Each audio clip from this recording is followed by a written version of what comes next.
નેત્રંગ તાલુકાના સાકવા ગામની પ્રાથમિક શાળાના ઓરડાની કામગીરીના વિલંબ મુદ્દે લોકો મેદાને ઉતર્યા છે। અમારી માંગે પૂરી કરો, પૂરી કરો।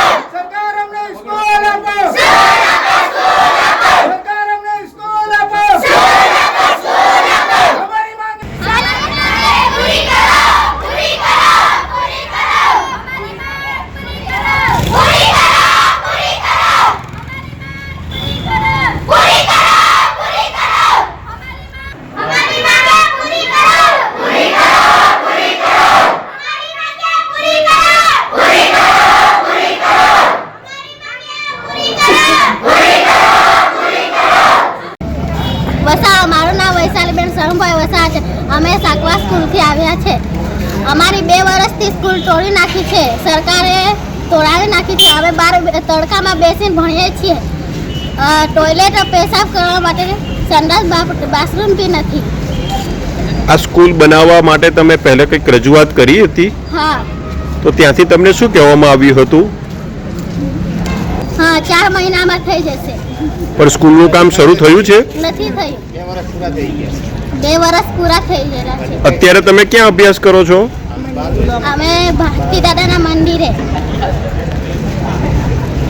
નેત્રંગ તાલુકાના અંતરિયાળ વિસ્તારમાં આવેલા સાકવા પ્રાથમિક શાળામાં ધોરણ 1 થી 8માં 101 વિદ્યાર્થીઓ અભ્યાસ કરે છે। સાકવા પ્રાથમિક શાળાના ઓરડા જર્જરિત ખંડેર હાલતમાં હોવાથી ગમે ત્યારે ધરાશાયી થવાની દહેશત જણાતા આચાર્ય શિક્ષકો વિદ્યાર્થીઓને તેમાં અભ્યાસ કરાવતા નથી। છેલ્લા 2 વર્ષથી વિદ્યાર્થીઓને ખાનગી વાહનોમાં કાકડકુઈ પ્રાથમિક શાળામાં અભ્યાસ અર્થે મોકલવામાં આવતા હતા। નેત્રંગ તાલુકા પંચાયતના સત્તાધીશોએ વિદ્યાર્થીઓના અભ્યાસ માટે તાત્કાલિક ધોરણે પતરાનો શેડની વ્યવસ્થા ઊભી કરી હતી, પરંતુ કમનસીબે સાકવા પ્રાથમિક શાળાના જર્જરિત ખંડેર બનેલા ઓરડા તોડી પાડ્યાના 2 વર્ષ જેટલો લાંબો સમય પસાર થવા છતાં આ દિન સુધી નવા ઓરડાના નવીનીકરણની કામગીરી શરૂ નહીં કરતા વિદ્યાર્થીઓ વાલીઓમાં ભારે અસંતોષ વ્યાપક પામ્યો છે। નેત્રંગ મામલતદાર અને તાલુકા વિકાસ અધિકારીને પણ આવેદનપત્ર પાઠવી પ્રાથમિક શાળાના ઓરડાના નવીનીકરણની માંગ કરી હતી। વિદ્યાર્થીઓને પતરાના શેડ નીચે ઉનાળાની ગરમીમાં, શિયાળાની ઠંડી અને ચોમાસામાં ભારે વરસાદના અભ્યાસ કરવા મજબૂર બન્યા છે। સમગ્ર વર્ષ દરમિયાન વિદ્યાર્થીઓનું શૈક્ષણિક કામગીરી કેવી રીતે ચાલતી હશે તે સવાલ ઊભા થયા છે। આ બાબતે 1 વર્ષ પહેલાં નેત્રંગ તાલુકા પંચાયત પ્રમુખ વસુધાબેન વસાવાને સાકવા ગ્રામજનોએ રજૂઆત કરતા તાત્કાલિક પતરાના શેડનું આયોજન કરી બનાવી આપ્યો હતો। ત્યારબાદ ગુજરાત પેટર્ન આયોજનમાંથી 10 લાખ 2 ઓરડા ફાળવવામાં આવ્યા હતા, પરંતુ વહીવટી પ્રક્રિયા પૂર્ણ થતાની સાથે ઓરડાની નવીનીકરણ કરવામાં આવશે તેવું કહેવામાં આવ્યું હતું। આ બાબતની ગંભીરતા જાણી શૈક્ષણિક વિભાગના જવાબદાર અધિકારીઓ પદાધિકારીઓ સાકવા ગામે તાત્કાલિક ધોરણ પ્રાથમિક શાળાના ઓરડાની કામગીરી શરૂ થાય તેવી વિદ્યાર્થીઓ વાલીઓએ ભારે સૂત્રોચ્ચાર સાથે માંગ ઉઠાવી છે। આજરોજ તારીખ 17/11/2025ના દિને હરેઠે ગ્રુપ ગ્રામ પંચાયતના આવેલા સાકવા ગામે પ્રાથમિક શાળા બાબતનો પ્રશ્ન છે।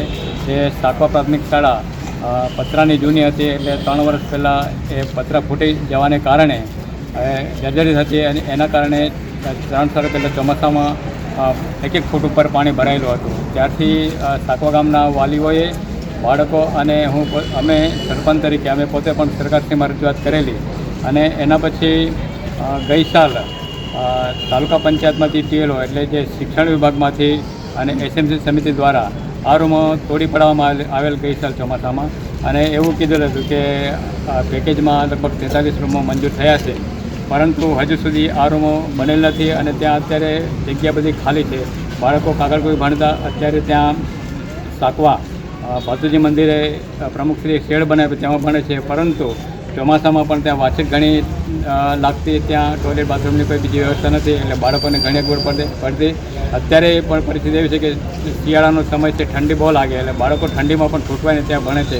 એટલે અમારી અને સાકવા ગામના વડીલો અને ગામ લોકો અને બાળકોની માગણી એવી છે કે અમારી સ્કૂલ જલ્દીમાં જલ્દી બની જાય તો આ બાળકો વહેલી તકે શાળામાં ભણતા થઈ જાય। એની સાથે MDMનો રૂમની પણ જરૂર છે, એટલે મધ્યાહન ભોજનના શેડ પણ બની જાય તો બાળકોને સારી સુવિધા મળે એવી અમારી ખાસ લાગણી અને માગણી છે। ગામના સરપંચ તરીકે સ્કૂલના નિર્માણ બાબતે તમે અગાઉ કોઈને રજૂઆત કરી હતી? આ અગાઉ પણ અમે મામલતદાર કચેરીમાં અને તાલુકા પંચાયતમાં રજૂઆત કરેલ છે. શિક્ષણ અધિકારીને પણ એની રજૂઆત કરેલ હતી અને અવારનવાર અમે ટીડીઓને પણ મળતા હોઈએ છીએ, ત્યારે પણ અમે રજૂઆત કરીએ છીએ. ત્યાંથી તમને શું આશ્વાસન આપવામાં આવે છે, શું કહેવામાં આવે છે? માં રજૂઆત કરી છે અને એ મંજૂર થશે, પરંતુ હાલમાં ગુજરાત પેટર્નમાંથી 10 લાખ રૂપિયા મંજૂર કર્યા છે. એટલે લગભગ કદાચ આવે તો 2 રૂમ આવે એવી પરિસ્થિતિ છે, પણ હજુ એની ટેન્ડર પ્રક્રિયા બાકી છે. વિદ્યાર્થીઓને કેટલા સમયથી આ પ્રકારની સવલતોના અભાવના કારણે તકલીફો વેઠવી પડે છે? 2 વર્ષથી આ લોકો તકલીફ વેઠે છે. 2 વર્ષ, પોણા 2 વર્ષ તો થઈ ગયા જે આ રૂમો તોડી નાખ્યા છે. ઘણા ખરા વિદ્યાર્થીઓ જીવના જોખમે મુસાફરી કરી અન્ય શાળામાં પણ અભ્યાસ કરતા જતા હતા, એવી પણ ફરિયાદો આવી હતી. એ પણ હતું. એ લોકો કાકડકુઈ જતા, તે પછી અમને પણ એવું લાગ્યું કે બાળકો સવારે જાય સાંજે આવે ક્યારે નક્કી નહીં. એટલે પછી અમે રજૂઆત કરી હતી કે ખરેખર તમે આ બાળકોને જે બીજા ભાડાના વાહનમાં મોકલો છો એ ખરેખર ખોટું છે, એટલે બંધ થઈ જવું જોઈએ. એના માટે પણ અમે રજૂઆત કરી હતી.